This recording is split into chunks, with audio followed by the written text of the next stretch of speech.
twisting, turning. That's a penalty, is it? No, he's still going. Oh, how about that? How about that? Two friends, two minds, and one love for Arsenal Football Club. You are now listening to the Caught in Two Minds podcast. Meanwhile, Shelly weaves his way through.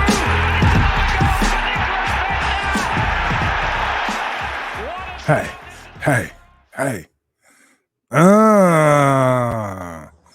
Good evening, ladies and gentlemen. Welcome to the podcast. This is Caught in Two Minds. I'm E. Marshall. And there's Fitz over there chilling in the Oakland Hills. Oh, looks like there's a mountain lion on your back. Hey, what's going on, big dog? Hey, before we get started, how about that 8 a.m. kickoff out on the West Coast? Is it? That is the sweet spot, man. That is. That's just perfect. Little it's breakfast. Time to like slowly wake up and get some coffee going, and Yeah, it's 10 a.m. here, and I kind of have to sit around and wait. I started playing little video games. I just remember being out on the West Coast, little breakfast, little coffee, few trips outside, bada bang, bada boom. You're ready to go. Bam. You're ready to go. The game is on. Good stuff. Well, it's, a long season has come to an end. And I must say, I enjoyed myself today. This is probably it's kind of sad to see it go. I had fun today. Yeah. For some strange reason. Even though the first half was a typical Arsenal first half with not a lot going on, it's still I was having fun, I don't know. What am I saying? It was a lot of fun, man. I mean, I guess the typical part was they just didn't score. Right. No, it was anyway, we won 2-0 against Brighton Hove. Whatever that Brighton and Hove. But on two fabulous goals by somebody that I've been found his stride. I've been coming around the last 3 weeks. You haven't. It's taken me a while. You haven't, but I have. I could see there was something going on with Pepe, that he's getting used to what's going on with the league, and he, getting acclimated and finding his footing, as they say over there. But yeah, two tremendous goals. Say this. Go ahead. I've noticed a lot less social media coming out from Pepe. Okay. So you're saying he's a little more focused on football and not his Instagram stories? Or maybe he started reading the comments people were leaving and was like, "Man, I gotta get on it." People giggled at me when I said he could be playing down the middle, or he should be playing down the middle, but he's kind of got a poacher to him when he is in the middle. When he gets in that 6-yard box, man, he just kind of poaches out there. But I don't think people that have been slighting him all season should be ashamed or anything. Not at all. Because he has been a joke for the majority of the season, and let's not forget that. For like the majority of, but I mean that could be because he wasn't used to playing in the Premiership, the speed of the game, the physicality, especially for his style. Like if you're gonna be on the ball, giggling and bullshitting and trying tricks and shit, you're gonna get bumped off it in the Premiership. They don't have time for that. Most of the teams will not play with that, man. And I think they'll push you down, they'll run you over. You can't really play around too long. Definitely, and I think that's where the biggest change in his game is coming from. He's being a little more direct, and a few less tricks. One of the things I've seen that I liked is he seems to be like his rhythm. Everybody needs to catch the rhythm, but I think he seems to be sliding into spots that make him available for balls. Mm-hmm. And so people are seeing him and hitting him the ball in kind of more dangerous areas. Right. And I think I made that point earlier in the season. Like he needs to be playing with an Ozil because he does make good runs, but people weren't spotting it. And I think the inclusion, you put Odegaard in the mix, who I think he might have assisted on both or one of the goals, but he spots him, He sees him, he gets it to him. The second goal, Pepe wanted it early. Like he was almost freaking out, like pass it to me. But Odegaard waited, got in a better position, and then slipped him a nice little pass to which he scored. So, we definitely need a number 10 that can spot Pepe and get going on that. So, hats off to Pepe. Hats off to the Pepe fanboys. You know, you can say you're right now, but you know, I mean, he's come a long way. You can't really say you're right because he hasn't been performed. Don't come at me like I'm wrong. Right. Like that's not fair because hey, man, we've been hanging out for a long time waiting for him to give us. Hey, and I'm not saying he had to give us this all the time, but man, we should have had some more 2 or 3 game runs where we see Pepe, you know, kind of so dangerous like this, you know? Right. I mean, damn, that doesn't do anything but that just helps the team, man. The team needs that, you know? Yeah, nobody wants Pepe to do bad. It's just that he was playing bad. But it had nothing to do with the price tag. You know what I mean? Right. If you're an Arsenal supporter, you could care less. Okay, yeah, we paid that much for him, but we want him to perform and play up to his ability. And now he's finally starting to do that. So we can all be happy, you know? We can have a little optimism going into next year about Pepe. You know, we shouldn't be divided about Pepe anymore. We should be like, okay, this is a guy we're going to be able to count on going into next year. And that's it. That's the end of the Pepe debate. It really is. You know, he came on strong. When it didn't really matter, but he came on strong. And anyway, enough. Don't at me. Leave me alone. No, I told you so, because I came around earlier than my co-host. Fitz was done with him while he was scoring goals. Fitz was like, you know. Anyway, another person I wanted to talk about who a lot of people, you know, get on him, say he's not good enough, this and that, is Chambers. Chambers is good. Chambers is a hell of a football player if you watch him out there. And I don't care what anyone says, they're going to go off on me. But for some reason, he's got this reputation that he's a scrub, and he's not. He's not. I see why Arteta plays him over Bellerin and even Cedric, because he does it all, man. He does it all. He gets his slow ass up that wing. He's there to receive that pass. He puts crosses in, a variety of passes. So he was the one who made the pass to Pepe. Oh, that was the first goal. The first one. He whipped it in there to him. Pepe controlled it and whipped it in with his right foot. But I mean, just watch Chambers throughout the game, man. Just watch him throughout the game. And that's all I'm going to say. If you got something to add on that, but I mean, count up the different types of deliveries he put into the box. Right. He's not a one-trick pony. Right. The kid's got class. He's got class. I mean, he put in low hard ones. He put in loop ones. And I would say probably every time what he chose to do with the ball, I had no problem with it. I didn't think it was a bad decision. Exactly. You know? And the incredible part about all of it is he's a center back. Yeah. He's basically playing out of position, but doing it very well. The ambition of his passes. Like he'll try to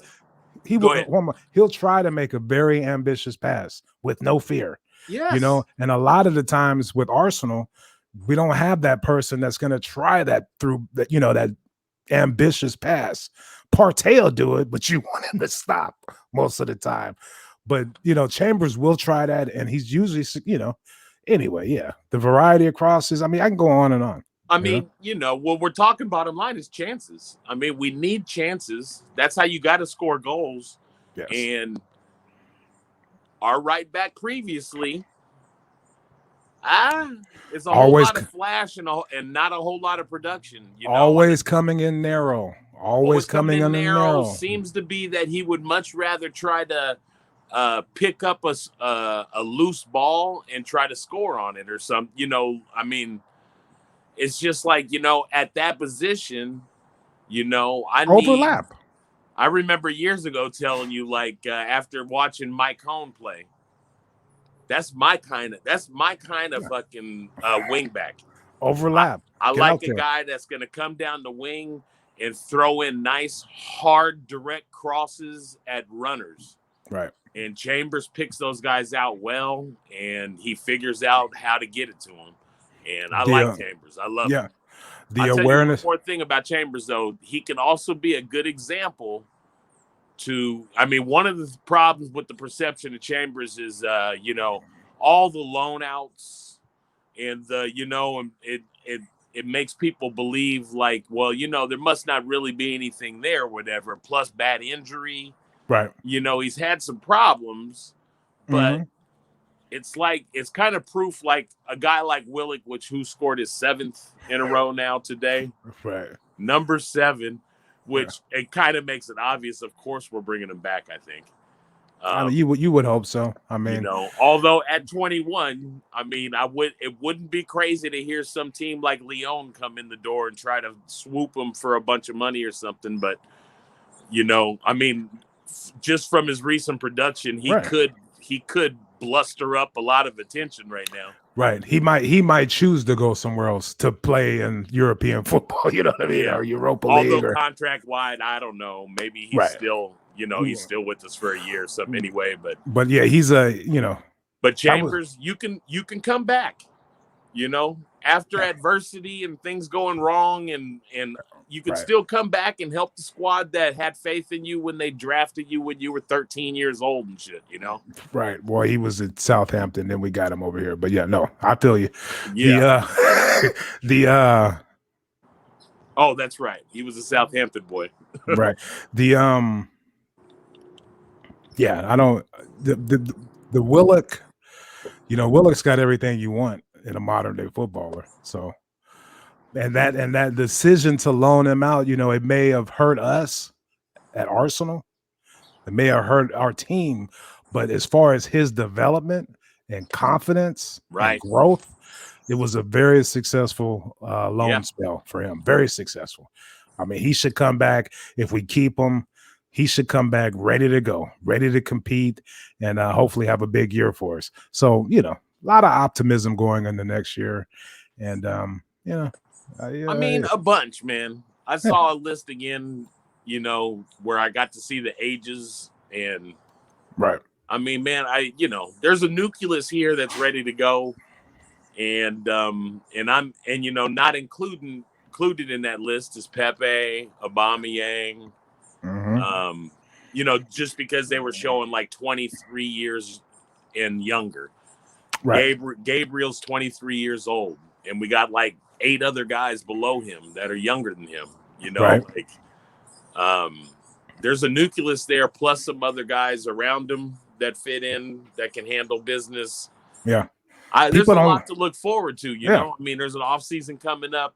What was the other stat that they play? Oh, since January 1st, Arsenal's second.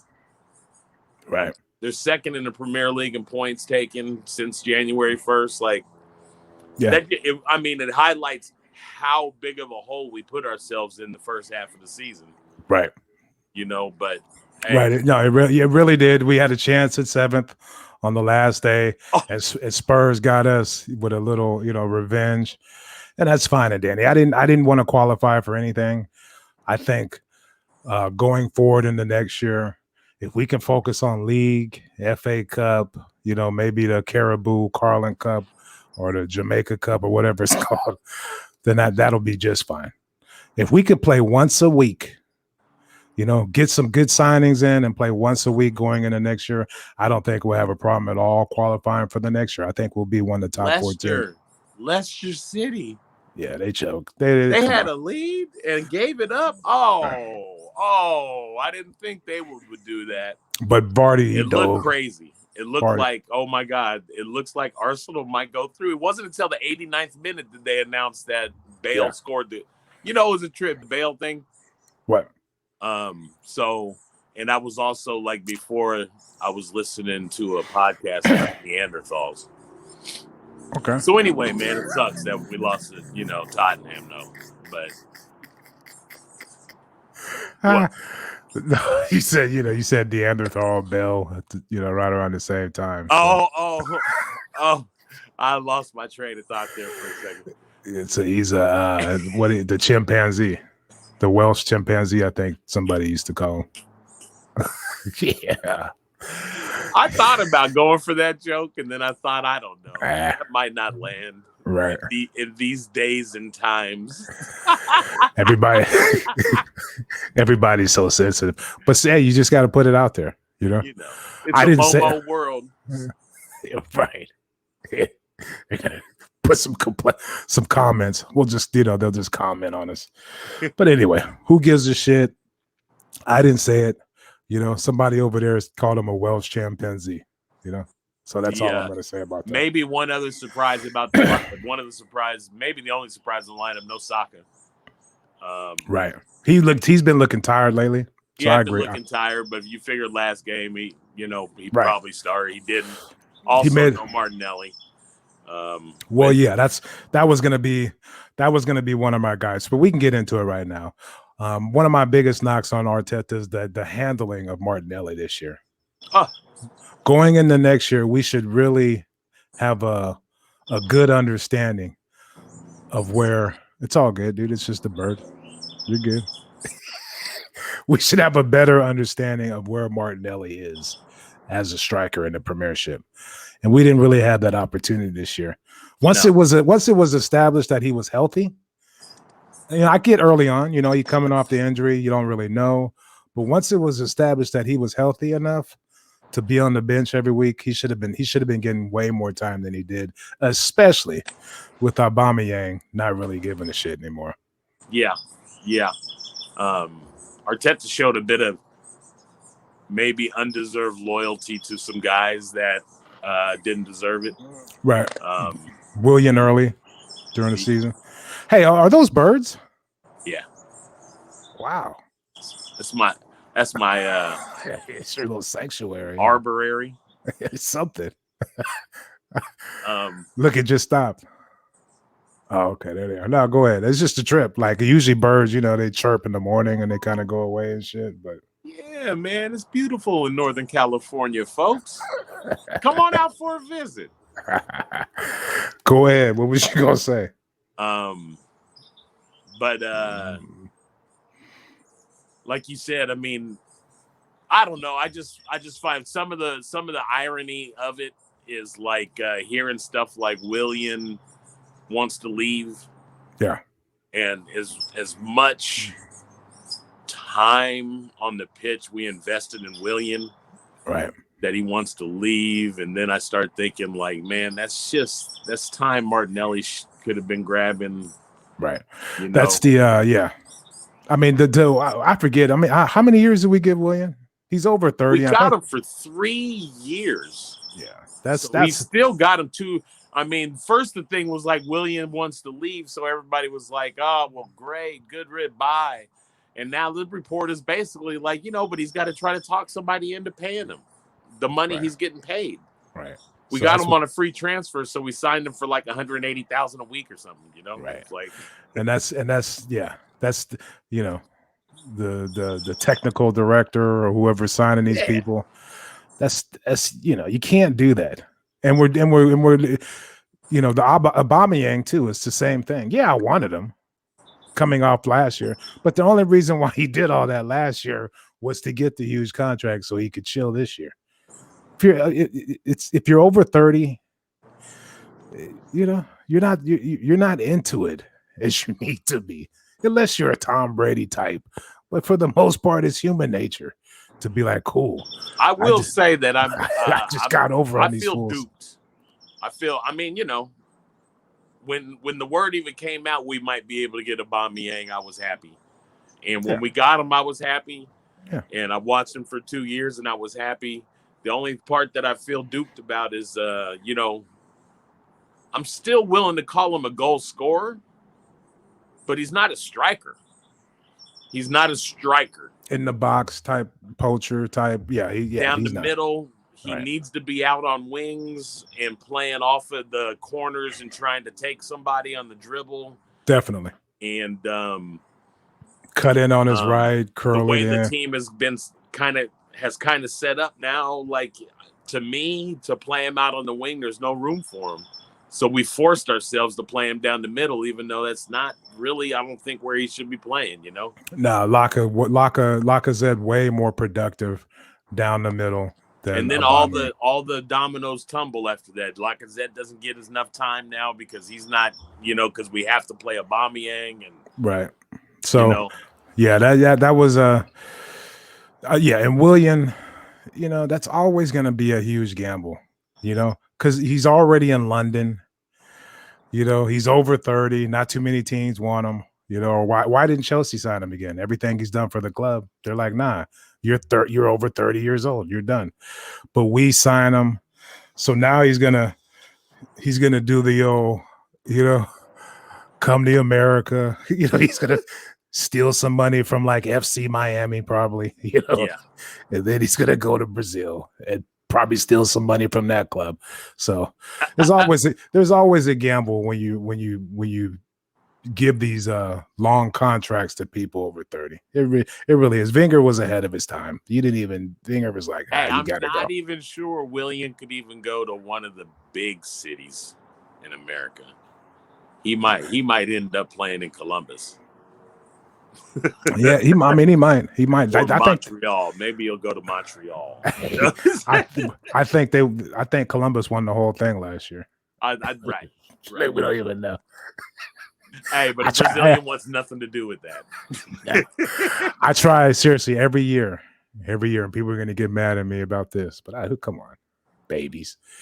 I try to watch MLS. I really do. I try every single year, and I'm going to keep trying until it gets me. But for some reason, I just can't. I can't do it. The refs, they let fools get mauled out there and hacked, and the refs are like, no foul. You know what I mean? Like when the refs don't know what they're doing. Well, that's because they're trying to attract South American ball players. Right. So they let it really just go, Right. That's what my buddy Gus tells me. Oh, yeah. Very physical. Gus says Arsenal's only problem is that we just need more South American players. That's all. He's probably right about that. But he means Argentinians. I mean, to his heart, Argentinians, but he also says if we would have just replaced Arteta with Gallardo, the River Plate manager, everything would have been all fine. Things would start coming together. So I mean, that's right. He's a River Plate guy. Yeah. That's why I always tease him about Boca. They just had their big game last weekend against Boca. The derby. River Plate had 11 players out with COVID. Wow. And they won? They started a midfielder in goal. Damn. And I think they lost in extra time or on penalty. They lost on penalties, I think. Wow. Those games, there's going to be, what do they call it? Blood and thunder. I used to watch those on Gold TV. Whoo! Man, very physical. Gold TV, forgot all about that. Yeah, just disappearing. I mean, it's probably on one of these little, I got all these damn apps full. The app game. It's on my stream, blood. The app game. Tubi, footy, football, TV. That's right. It's $5.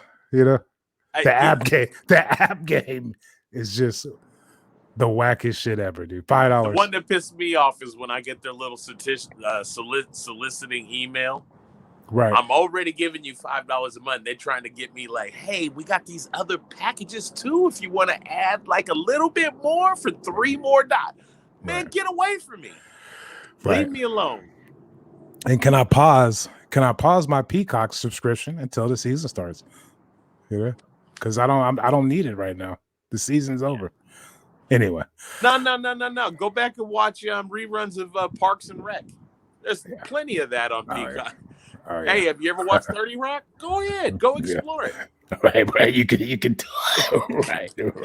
Hey, there's only 32 seasons left on there. You can watch it. Go ahead. Come on. Alec Baldwin is a genius.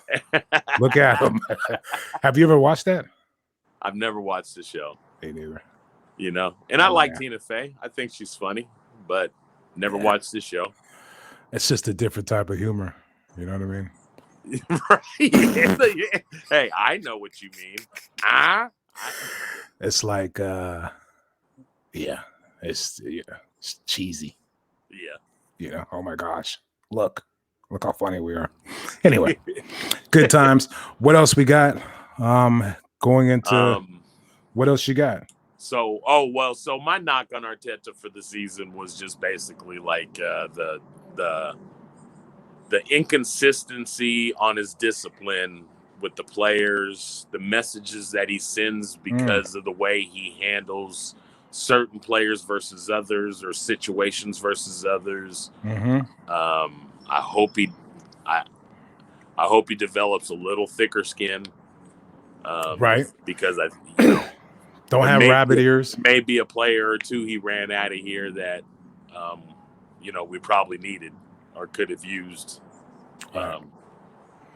Keep your he pretends to be a nose to the grind, fully focused, dialed in, living in the now, but some of his actions, like you said throughout the year, he had a lot of rabbit ears.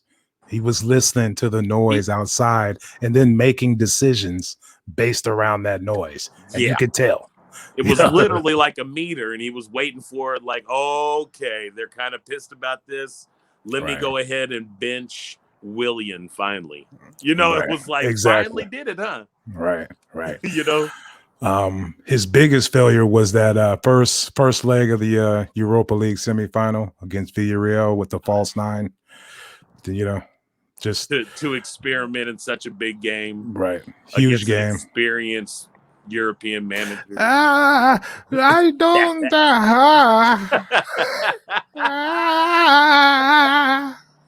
Somebody step on your toe, Unai? Yes. Hey, Unai, a great developer of talent. Yeah. Young talent. What he did for Saka, and hell, what he did for who else? I think Maitland-Niles was thriving under Unai too. He was getting time. Time. I think so. But anyway, you even talk about the players that Unai brought in versus, it's comparable. Some of these guys are helping us. I think Martinelli was an Unai guy. That was the other guy. That was it. That was the other guy. Who is this kid? Unai's got him out there and shit. Yeah. North London Derby.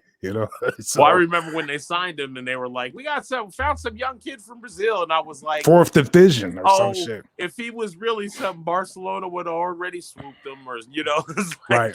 Which is surprising. But when he came out, I saw him. I was like, wow, the kid is lightning fast. I could see that. Right. So remember he scored that big goal against Chelsea. Right. That's what I mean. Or one of the derbies, the breakaway, stole the ball, tapped it past the defense, outran everybody, and calmly put it away. Put it away. And I think they found him in like the 4th division of Brazil. Yeah. So you know what I mean? Unai. Anyway. Yeah. But I'm still. And that was the other thing. Yeah. So that was like kind of my comparison with if you think about it, there's some comparisons with Arteta, Arteta and Wenger, but he's kind of going to have the same things to work with that Wenger did. And if you look at it, Wenger didn't collapse until the very end and sign like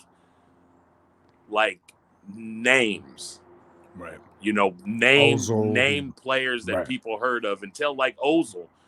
Even Alexis Sanchez, he was on Barcelona, so of course that makes him somebody valuable, but he wasn't even playing that much on Barcelona. Right.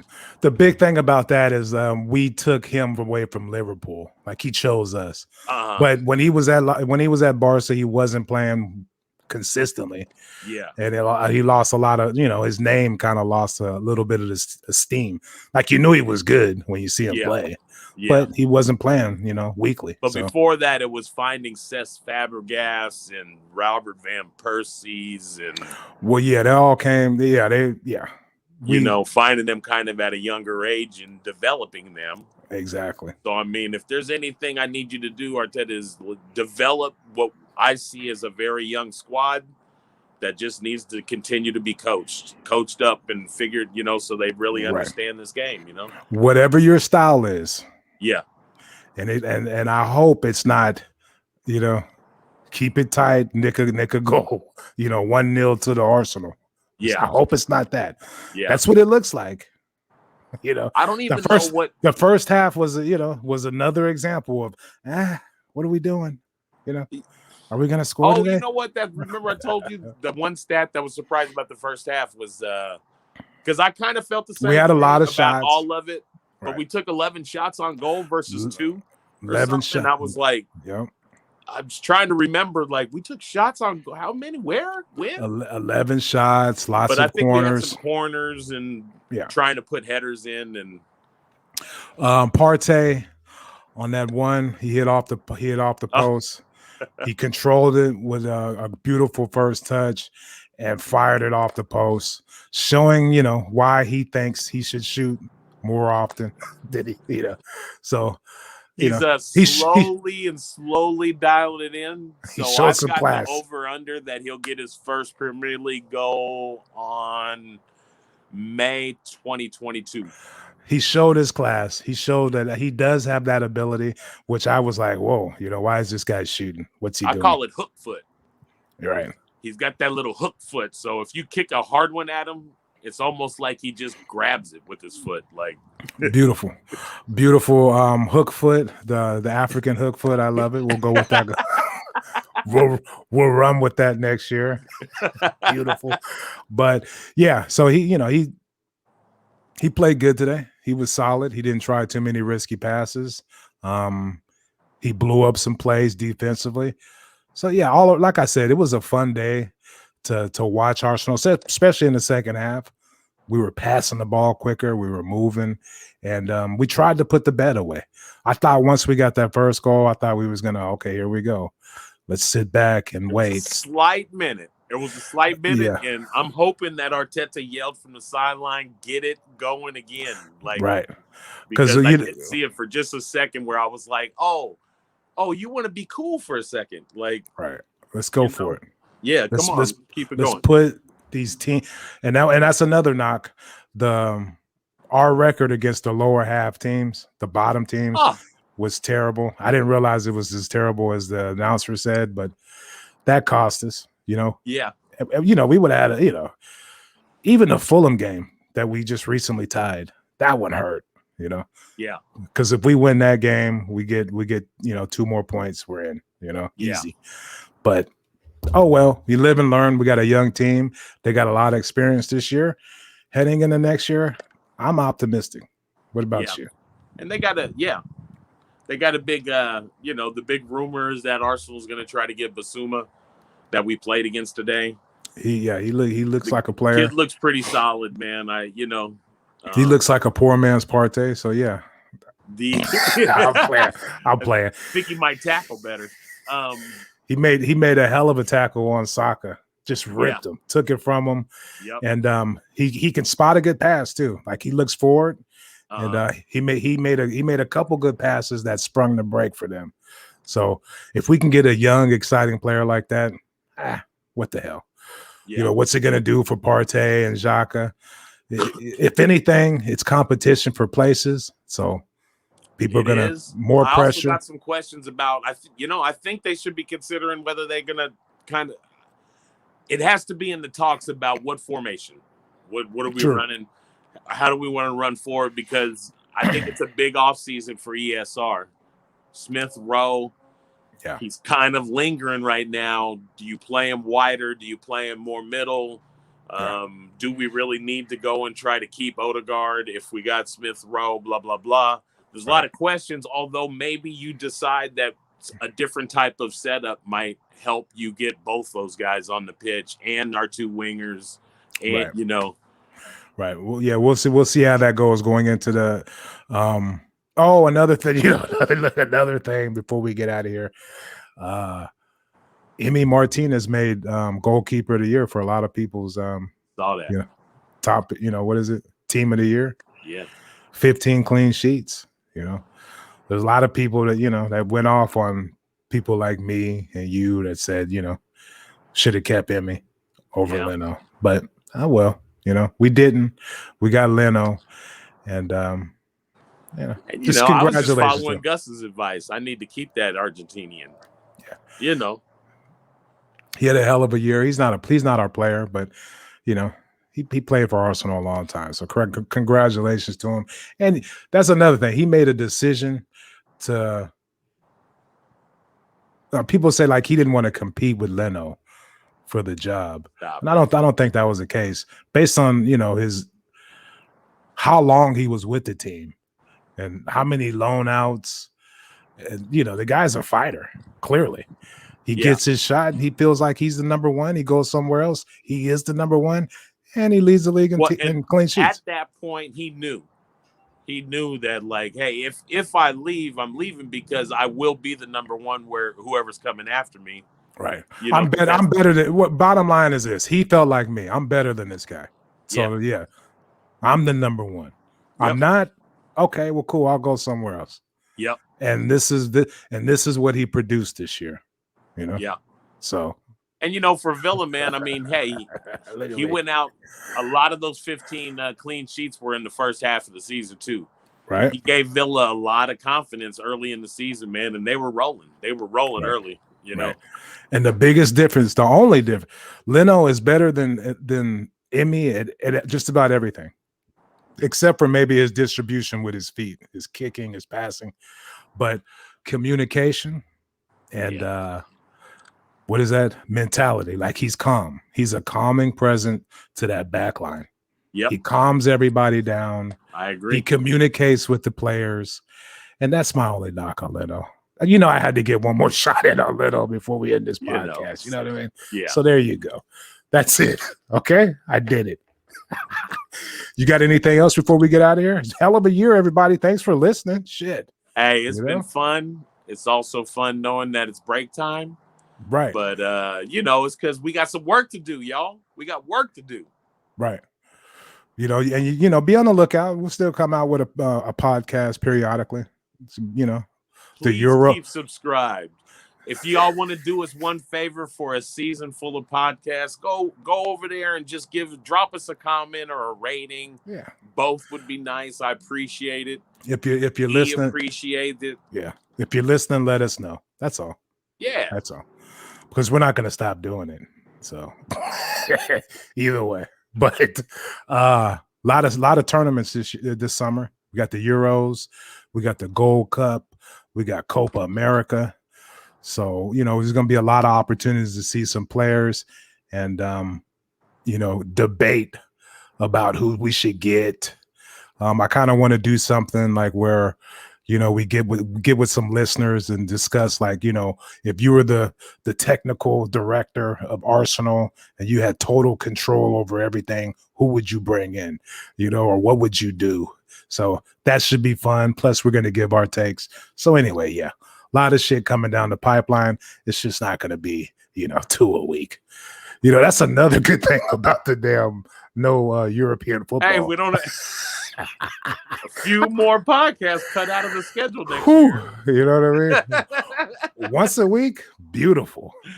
Tremendous. Folks, I'm telling you, what we're really missing is, man, we hit a spot at one point where we were able to do the podcast in the same room. And that was a lot of fun. And, we can really just clown around and have a good time. It's a little different when we're so far apart. But I'm getting used to it now. I like it. 2,000 miles apart. Oh, yeah. He is adjusted to this Zoom world. Yeah, I'm feeling good now. I think we're hitting our stride now. Sure. You betcha. Another turning point, a fork stuck in the Go ahead. road. That's how we're going to end it, ladies and gentlemen. Go ahead. Keep going. Don't you forget. Nah, play it. Anyway, that's going to do it. At CITM Podcast for all the links to how you can listen to the show. That's where we do our damage, our banter. YouTube channel, Caught in Two Minds. You know the deal. And thank you very much for the support. It was a hell of a year.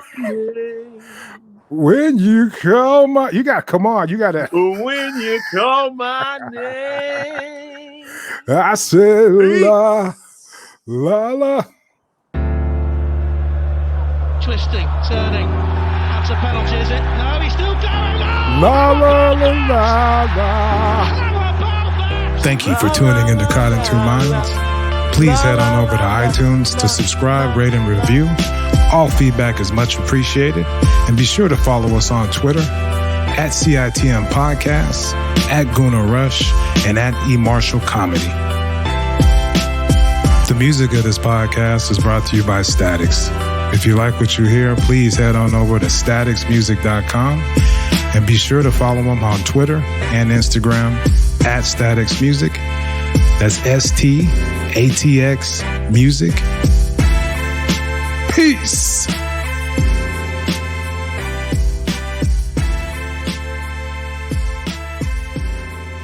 Don't you forget about me.